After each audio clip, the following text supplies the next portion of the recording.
Buenas tardes a todos. Bienvenidos a Findes. Son las 18 horas, día 25 de octubre. Daremos inicio a la transmisión del webinario que tenemos preparado para este día. En materia de ortografía, concretamente las letras conflictivas. Soy Emilio Villalobos, directivo de la Fundación, y les agradezco la oportunidad que nos brindan de llegar a todos ustedes. Me acompaña el profesor Camilo Reynó Arana, especialista de Findes en el área de desarrollo humano. Camilo tiene una experiencia docente de más de 25 años como profesor de asignatura en las divisiones de extensión universitaria y posgrado de diversas universidades, en materias como antropología filosófica, filosofía de la educación, ética, metafísica, teoría del conocimiento, redacción y estilística. Es autor de diversas publicaciones y artículos especializados en temas relacionados con el factor humano, y antes de cederle la palabra, les invito a que formulen sus preguntas, nos realicen comentarios, sugerencias, y al término de la plática dispondremos de algunos minutos para atenderles. Camilo, buenas tardes. Podemos iniciar. Muchas gracias, licenciado Villalobos, y a todos ustedes muy buenas tardes. Perdón, y muchas gracias por la disposición y por el rato que vamos a compartir. Si hubiera necesidad de un comentario preliminar para ubicar el concepto letras conflictivas, quizás sería, en términos coloquiales, válido decir, es el tema más lioso, dirían los españoles, en materia ortográfica. Acentuar, tarea ortográfica; puntuar, tarea ortográfica; letras de difícil ortografía, tarea ortográfica. Componen esas tres instancias este marco. Quizá nos ayude los siguientes referentes. ¿Cómo se llama la ciencia que nos dice cómo comunicarnos correctamente por escrito? A los viejos, como su servidor, y a algunas generaciones no tan distantes de la mía, nos vendieron el concepto gramática, que desde el punto de vista de la fonética y su escritura nos decía poco. Hoy en algunas escuelas se habla ya más recurrentemente de lingüística, un concepto mucho más pertinente. ¿Qué es el lenguaje? ¿Y cómo se expresa? Escribiendo. Para eso, doña Gramática. Vale la pena de entrada un contraste. Gramática se mueve en un terreno, retórica u oratoria se mueve en otro. Gramática, comunicación escrita; la retórica, la oratoria, la comunicación oral. Un ancla mental que como detalle simpático nos puede ilustrar. ¿Se acuerdan de los nombres de los personajes de Don Gato y su pandilla? Panza, Cucho, Benito Bodoque, pero había uno cuya peculiaridad era ser tartamudo. Hola, Don Gato, saludaba Demóstenes a su patrón. ¿Por qué el gatito Demóstenes tartamudo? Porque fue Demóstenes en la Grecia clásica el papá de la oratoria. Cuenta la leyenda que Demóstenes en corto tartamudeaba, pero se paraba en el centro de la plaza pública a soltar un speech, a soltar un mensaje amplio, y como por arte de magia la tartamudez desaparecía. Cuentan que se metía piedritas en los cachetes como ancla mental para darse la instrucción: no voy a tartamudear. Y por arte de magia, insisto, la tartamudez desaparecía. Ok, esa señora, doña Oratoria, hoy no nos convoca. Nos convoca la prima hermana, Gramática, correcta comunicación escrita. Esta señora Gramática nació fodonga y entonces parió 4 hijas para prorratear su tarea. ¿Cómo se llaman las 4 hijas de doña Gramática? Fonética o prosodia, la primera; ortografía, la segunda; semántica, la tercera; y sintaxis, la última. Fonética o prosodia. ¿A qué nos remiten las mismas etiquetas? Fonética, sonido; prosodia, pronunciación.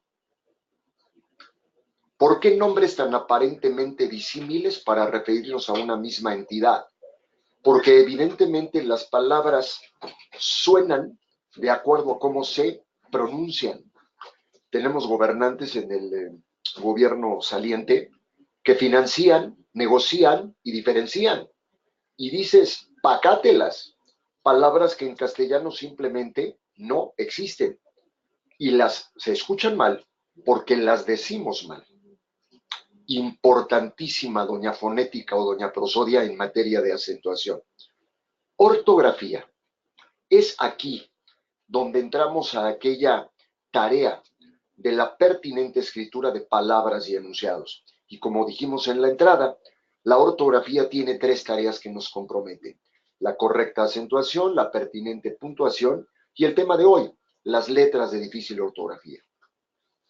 La tercera de estas hijas de doña Gramática, semántica, también un lío a nivel nacional, porque la semántica se ocupa del significado correcto de las palabras, es decir, de la importancia que tiene un vocabulario amplio, un vocabulario rico, instancia que solo se domina y solo se obtiene en la medida en que nos aficionemos o seamos aficionados a la lectura. De otra suerte, no hay remedio. La semántica, insisto, un renglón muy castigado en materia gramatical. Y finalmente, la correcta construcción gramatical de documentos. Doña sintaxis, orden, sentido, lógica, coherencia al redactar enunciados. En nuestro concepto de hoy, letras complicadas en su manejo y escritura es el ámbito de la ortografía en su tercera tarea.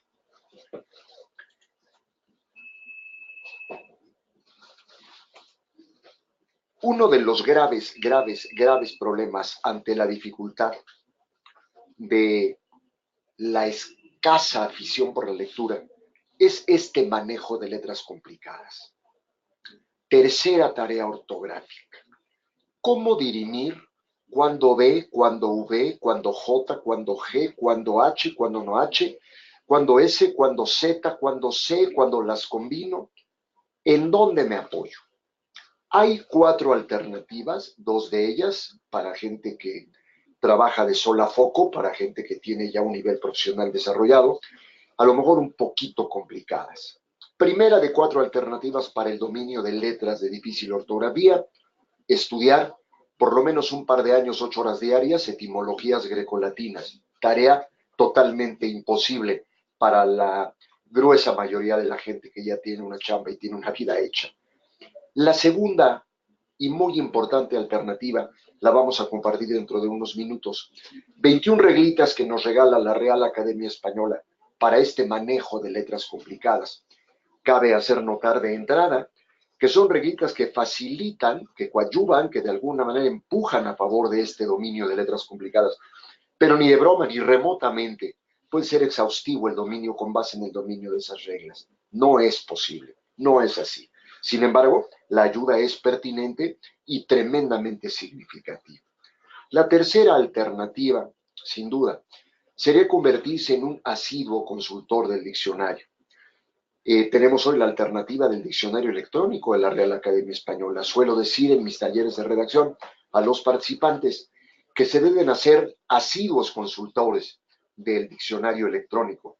Llegar a tu empresa por la mañana y antes incluso de entrar a la red de la institución, no se diga al internet en general, abrir en Google la página, sencillamente no necesitas ni la diagonal, ni la www, ni mi abuela en chanclas. Necesitas RAE, clic, y ahí despliegas el diccionario electrónico de la RAE. Entonces, haces tu consulta respecto del significado de la palabra, respecto de la correcta escritura de la palabra y, por ende, del manejo de estas letras complicadas. La pregunta recurrente en el aula suele ser: caracoles, si justo lo que no sé es cómo se escribe pertinentemente la palabra, ¿qué carambas hago? La escribes mal. Es tan generoso el diccionario electrónico de la RAE que escribes la palabra chueca, te la corrige, te contesta con una leyenda golpeadora que te dice: la palabra que usted escribió no existe en el castellano. La más cercana en su escritura es tal, y te la escribe correcta y te da el significado. Ahí sales de cualquier conflicto. Pero me interesa mucho más poner el acento en la cuarta fuente, en el tema central para el dominio, yo diría total, casi exhaustivo, de este terreno de las letras complicadas: la lectura. No hay lector, no hay redactor. No hay lector, no hay buena ortografía, no hay lector, no hay un suficiente dominio de letras complicadas. Insisto, vamos a ocuparnos de lo que sí te puedo aportar y de lo que sí te puede aportar tu servidor y cualquier otro instructor que te estuviera platicando. Pero muy en serio, o leemos o estamos literalmente extraviados. La gente se acerca y me dice, lo he intentado, de veras he sido honesto en mi esfuerzo, pero llego al renglón 17 y mis ojos se enamoran, el derecho del izquierdo. Hago visco, me gana el sueño, empiezo a cabecear y clavo el pico. Me sirve como nembutal, de poca madre, sensacional para dormir, pero no puedo leer más allá. ¿No habrá lecturas chiquitas? Hombre, fragmentos de poemas, pensamientos, proverbios, refranes, cuentos, son lecturas pequeñas que casi por default las empiezas y las terminas. Date la oportunidad de intentarlo. Ahora sí, como dirían los abogados, concédele la gracia de la duda a la afición por la lectura. Si el problema es extensión, ya te di pautas, ya te di tips. Tenemos incluso en nuestro idioma y en nuestro país verdaderos genios del texto corto. Dicen que en gusto se rompen géneros, pero en opinión del que te habla, el top 2 en cuentos de habla hispana fue parido por México. Y créeme que te hablo con conocimiento de causa. He leído los cuentos de García Márquez, de Horacio Quiroga, de quien tú me digas en lengua latinoamericana contemporánea. Pero creo que como el maestro Juan Rulfo, en la colección del Llano en Llamas, y como el bestiario y el confabulario de Juan José Arreola, no hay en cuentos de habla hispana ni quien se acerque. Pero, insisto, en gusto se rompen géneros. Pero ahí están los chances. Cuentos, lecturas cortas. Alguien me decía poesía a estas alturas, habiendo boliche, habiendo billar. ¿Cómo voy a quemar mi polo en infiernitos leyendo poesía? Y hágame usted favor, en rima. Caracoles, yo soy de los que piensa como tú, porque nos vacunaron contra la lectura en secundaria. ¿Qué nos daban a leer en tercero de secundaria? Rinconete y Cortadillo, La Galatea, El Periquillo Sarmiento. Alguien imbécil pretendió que leyéramos El Quijote de la Mancha, mamotreto bíblico de 1,5 kilómetros, un ladrillo, que nomás de verlo te mareabas. ¿Cómo no te vas a distanciar de la lectura? Cuando a los 14, 15 años tienes juntas alborotadas la hormona, la neurona y la querendona, y te avientan a leer estupideces dormilonas. No, ¿qué habría que darle a leer al chico adolescente? Giovanni Boccaccio, el Decamerón, literatura casi pornoerótica, algo que le estimulara la hormona y lo clavara en la lectura. Entiendo que no te guste, pero hoy, como adulto, desde otra óptica y desde otra posición, intentar la poesía te daría un sabor totalmente exquisito. ¡Ey, señora! Ese con quien sueña su hija, ese ladrón que os desvalija de su amor soy yo, señora. Ya sé que no soy un buen yerno, soy casi un beso del maldito infierno, pero un beso al fin, señora. Y en el reloj de su hija sonó la hora de olvidar vuestro hogar, señora, en brazos de un desconocido, que no la hizo hermosa a fuerza de arrugas ni de años perdidos. Porque cuando se abre una flor, al olor de la flor, se le olvida la flor. ¿Te gustó? Joaquín Sabina, Joan Manuel Serrat, ningún vetusto poeta. Hay exquisiteces, si me vales el tramposo término, en materia de poesía en verso en la época actual. En serio, inténtalo. El otro camino antes de entrar a los asuntos técnicos es leer por vocación, por apetito en género. Soy tremendamente romántica. Pues ahí está Memo Shakespeare. Así me llevo yo con mis cuates. Guillermo William Shakespeare. La historia de los amantes imbéciles. ¿No eran imbéciles Romeo y Julieta? Uno entra a aquella habitación y se da cuenta de que se mató el amado. Según él. Sucede que después el disque muerto no estaba muerto, nomás estaba dormido, pero el otro ya se había suicidado por despecho o por dolor. Y también se mata. Despierta el dormido y se mata viendo que la pareja sí se mató. Imbéciles con doctorado, ¿no? Alguien me diría, no blasfemes, instructor. Eso es poesía pura y romance puro. Pues claro, ¿qué hubiera pasado si Shakespeare escribe Otelo en el México 2018?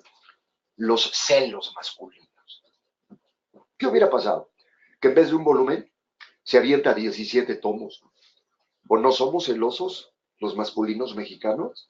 Señoritas que están teniendo la bondad de escucharme y compartiendo conmigo en este rato. ¿No es evidente que somos tremendamente extraños y curiosos al respecto? ¿Por qué en vez de minifalda te pusiste gargantilla? ¿Por qué el escote lo traes hasta el ombligo? ¿Por qué las boobies las trae trepadas abajo de los cachetes como si fueran paperas? ¿Por qué el suéter te lo embarraste? ¿Por qué te paras al baño a contestar el celular? ¿Quién era el imbécil que estaba contigo en la puerta de la empresa hablando de tan cerquita? ¡Hombre! Shakespeare tendría una cantidad de tela para cortar brutal. La literatura grotesca de García Márquez. La ciencia ficción de Ray Bradbury.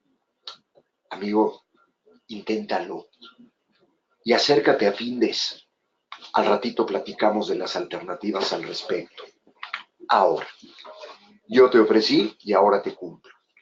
21 reglitas para manejar letras complicadas y luego otra fuente que te va a resultar interesante. Tienes en este momento en pantalla las láminas que quiero compartirte. Quiero que revisemos juntas la regla 1 y la regla 5 porque son antitéticas. La regla 1 te dice que antes de B y P el sonido siempre es M y su contraste en la regla 5 es que antes de V siempre se escribe N. Entonces, si tu galán o tu novia te dice que te amará siempre con N, no le creas, te está mintiendo. Te tiene que amar siempre con M de mamá y P de Pancho. Y tiene que sembrar tu amor con M de mamá y B antes llamada B alta. En cambio, lo inverosímil, el invertebrado, el inventor, tendrá que ser el sonido de N previo al sonido de V. La regla número 2 que te comparto dice sílabas que te van a traer un ataque de nostalgia. ¿No recuerdas a tu maestra de segundo de primaria que te dijo bla, ble, bli, blo, blu, bra, bre, bli, bro, bru? Blanco, bledo, blindaje, bloque, blusa, brama, brete, brida, broma, bruto, se escriben con B grandota y te ayuda a aprenderte la reglita. Las palabras que empiezan con el dígrafo bu o los trígrafos bus y bur, buque, busto, burdel. La terminación en los copretéritos de los verbos terminados en ar, aba, abas, etc., siempre serán con B, es decir, coloquialmente con B alta. Después del dígrafo o L, siempre el sonido será V. Oye, ¿por qué una regla tan simple? Hombre, no es tan simple. Es impresionante el volumen de palabras que implican ese dígrafo. Olvidar, devolver, resolver, disolver, envolver. Siempre después de OL, el sonido es V. Los adjetivos, y vaya que somos calificativeros los mexicanos, terminados en aba, ave, etc., siempre serán con V. Brava, suave, bravo, nueva, leve, nuevo, altiva, altivo, siempre con sonido de V. Las palabras terminadas en boro y bora, que tienen que ver normalmente con lo que consumimos, con lo que comemos. Carnívoro, ¿quieres comer carne? Es con V. Herbívoro, es con V. Piscívoro, si comes productos del mar o peces, es con V. Las excepciones, la víbora. Los verbos terminados, déjame cecear como si hubiera parídome la madre patria. Cer y fir se escriben con C, excepto toser, coser y asir siempre y cuando ese coser sea con aguja e hilo. Pero torcer, deducir, reducir. Las palabras terminadas en ción se escriben con C cuando derivan de otra terminada en tor o dor. Y alguien respinga y dice, espéreme, yo sé que extensión se escribe con S, sí, pero no deriva de palabras terminadas en tor y dor. Quiero darme a entender, canción se escribe con C porque deriva de cantor. Donación se escribe con C porque deriva de donador. Créeme, es de utilidad dominar estas reglitas. Luego, la historia de los diminutivos. No todos se aplican en tu país, si me estás oyendo en México. Si yo voy a tu casa a comer y te pido un pedacillo de pan o una tacilla de café, me vas a decir que no sea mamoncillo y vas a tener toda la razón del mundo. No, aquí somos cito y cita, pedacito, tacita. En la madre patria hay otro modo de diminutivar. Inclusive mi madre, que en paz descansa, no era Aurorita, era Aurorina. Y yo no era Camilito, soy Camilín. Los diminutivos que empleamos en México son con C, de cito y cita. Las palabras terminadas en ésimo y ésima que tienen que ver con numerales, siempre son con S. Ordinales, esos numerales. 27º, el 27. 77º, el 77. Siempre con S. Cuando un adjetivo termina en oso y osa, se escriben con S siempre. Baboso, babosa. hermoso, hermosa, precioso, preciosa. Los aumentativos que tanto se nos dan. Ísima e ísimo, estupidísimo, preciosísima, siempre con ese. Muy mexicana la regla 15, estamos por terminar. Los aumentativos que indican golpe o impacto físico, terminados en azo y aza, se escriben con Z. El que pensaste primero, madrazo es con Z, y trancazo es con Z, y golpazo es con Z, y portazo es con Z. Finalmente, tu última laminita. Los plurales de las palabras terminadas en Z cambian por C, dicha Z. El pez se vuelve peces con C. La vez se vuelve veces con C. Las palabras terminadas en aje siempre van con J. Viraje, guaje, maje, peaje, andamiaje. Las palabras terminadas en gente y gencia siempre con G de gato. Aguas con esa G traicionera. Hay gente que pretende cerrar el cajón con G y acaba siendo terriblemente apestoso ese cajón. Más vale cerrarlo con J. Gente, indigencia, indigente, vigente, vigencia. Los verbos terminados en ger y gir se escriben con G de gato. Recoger, dirigir. Quiero revisar contigo las reglas 20 y 21, juntas en paquetito. Las palabras que empiezan con IE y UE siempre llevan H previa. Repito, siempre.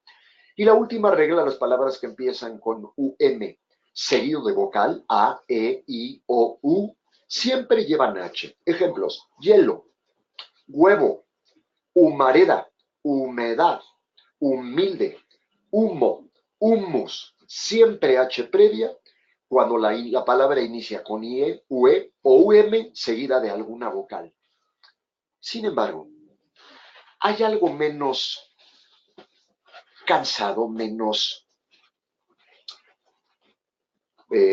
exigente de un ejercicio de memoria que tiene que ver con relaciones léxicas. ¿Qué es una relación léxica? Relación, vínculo entre léxico, palabras. Por ejemplo, las más comunes. ¿Qué relación léxica hay entre las palabras flaco y delgado? Sinonimia. Son entre ellos términos o palabras sinónimas. Antónimas o antonimia, las contrarias, las opuestas. Flaco, gordo. Las homófonas, y aquí llego al terreno que nos convoca el día de hoy. Palabras con significado y escritura diferente, cuyo sonido es el mismo, y donde a veces por una maldita y miserable letra estamos acabando de decir cosas que no pretendíamos decir. El arroyo, donde sueles ir a mojarte los pies, el famoso riachuelo, normalmente implica que te mojes los pies con Y, porque si te pretendes mojar los pies con doble L, entonces más bien estás arrollando, arroyo, atropello, embisto, aplasto. Homógrafas, aquellas palabras con significado distinto, pero sonido y escritura son los mismos. No es lo mismo saber que Camilo vino a saber que Camilo vino con una botella de vino. Donde está el conflicto es en la homofonía. Tengamos mucho cuidado con esa relación léxica, pero también si la invertimos un rato al estudio correspondiente, vamos a lograr un avance significativo en el manejo de letras complicadas. Veamos de qué carambas estoy hablando. Bello. Cualquier cantidad de sinónimos. Bonito, lindo, hermoso. Sin embargo, en la relación léxica, su palabra homófona cambia la B por una V. Y entonces hablo de aquel asunto capilar, el pelaje delgado. Durante muchos años, cabello, capello, pelo, era del pescuezo para arriba, tenía que ver con cabeza. Y el vello era del pescuezo para abajo, el vello axilar, el vello púbico. Hoy, por uso y costumbre, el capelo, cabello, es el pelaje grueso y el vello con V es el pelaje delgado. Aguas con la confusión. Camilo cayó, pues depende. Si cayó con doble L, le hizo un favor a la humanidad porque por lo menos un momento se dedicó a guardar silencio. Si se vino al piso, si se fue de hocico, si se fue de bruces, tuvo que caerse con Y. Él cayó, al suelo. Haz. Qué maneras tan significativamente contrastantes de jugar con algunas expresiones. H-A-Z, el imperativo categórico del verbo hacer. Haz tu tarea. Si modificas la Z por una S, vas al verbo auxiliar. Has estudiado, del verbo haber. Pero si a esa H-A-S le quitas simplemente la H, te queda el valor más alto del naipe o la baraja. El as de picas, el as de tréboles, el as de diamantes.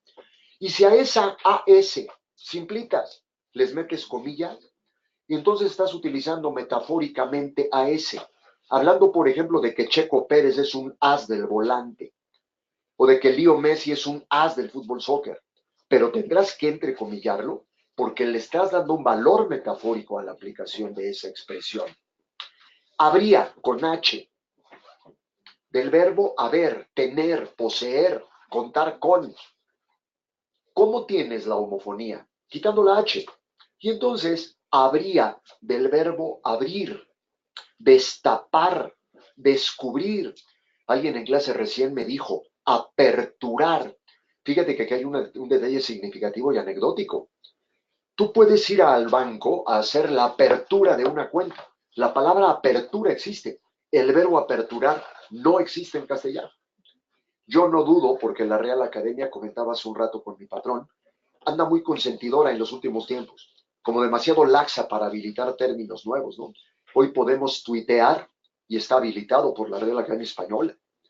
Y el tweet está habilitado por la Real Academia Española. Y al rato, carajo, y me lleva el Champlet, los van a habilitar también.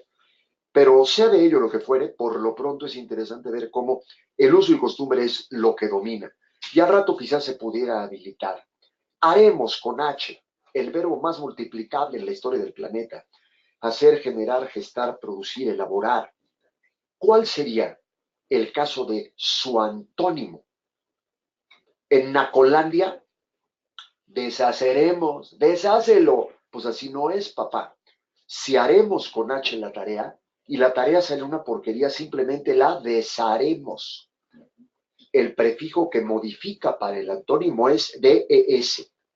Pero lo simpático es el caso justo de la homofonía. Haremos sin H del verbo arar, labrar, surcar, abrir la tierra. No en balde mi compa Tabo, si te acuerdas de Tabo. Octavio Paz, otro de mis cuates, Premio Nobel de Literatura Mexicano. Decía don Octavio Paz, no hay en la historia de la cultura de Occidente un vocabulario más amplio como el que podemos usar en castellano los mexicanos. Sin embargo, irónicamente, y se convirtió en chiste que hoy sería viral, decía Octavio Paz, la balanza se compensa porque a pesar de tener un vocabulario tan rico en nuestro idioma, lo usamos los mexicanos y los mexicanos promedio somos tan conchudos en materia lingüística que el hecho de que contemos con gran variedad de términos, al desconocerlos, da lo mismo que si no tuviéramos esa riqueza de vocabulario y lingüística. Dice además Octavio Paz, aparte de la cantidad de términos, es raro aquel concepto monosémico. La mayoría son términos polisémicos, con varias aplicaciones. Si yo digo cáncer, ¿en qué piensas? ¿Enfermedad? ¿El signo zodiacal? ¿El trópico de cáncer? Y no contentos con eso, hasta metaforeamos. Eres un cáncer para la sociedad. Y ahí le entrecomillamos. De verdad, las alternativas, la viabilidad del dominio de letras complicadas es la lectura, el uso asiduo, consistente, constante del diccionario y estas 21 reglitas y relaciones léxicas que tú puedes ir trabajando. La otra alternativa, de corazón te lo digo, es venir a trabajar un taller de redacción y ortografía eficaz, y si el nivel o el afán de especialización te invita, venirte también a redacción y ortografía especializada. Son los dos talleres que en esta institución ofrecemos para manejar, entre muchos otros, este tema que hoy nos trajo a platicar un rato. Acércate a Findes, te lo digo de veras, creo que vale mucho la pena. Es un curso eminentemente práctico, donde tratamos de evidenciar ante tu propia conciencia la manera en que ingresas al taller y la manera en que egresas del curso. Disponemos, por instrucciones de mi director y porque este es el plan de acción, unos minutos para que, si tienes algo que compartir, desde luego, comentario, pregunta, duda, inquietud, suéltala, por favor. Yo estoy para atenderte. Y por lo pronto, muchas gracias por este ratito que dispusiste de tu tiempo para compartir conmigo. Camilo, muchas gracias. A pie con el comentario que nos hiciste, invito a los participantes, escuchantes que en este momento tenemos, a que se inscriban al curso de redacción y ortografía que inicia precisamente el día de mañana. Si alguno de ustedes está interesado en participar en él, por favor comuníquese con Viridiana, repito, Viridiana, en el teléfono 5525-6303, repito, 5525-6303, quien les va a dar una grata, muy grata sorpresa. Una pequeñita pertinencia nada más, porque no se dio cuenta mi director y dijo mañana, y es pasado mañana sábado que iniciamos el curso. Perdón, director. Gracias, Camilo. Vamos a atender algunas de las preguntas que nos están realizando. Jorge Falcón, buenas tardes. Una letra conflictiva para mi caso, y no ortográficamente, sino a efecto de pronunciación, es la palabra Soconostle. La X tiende a S. Y hay otra palabra, Xochimilco, en donde el caso se va a J.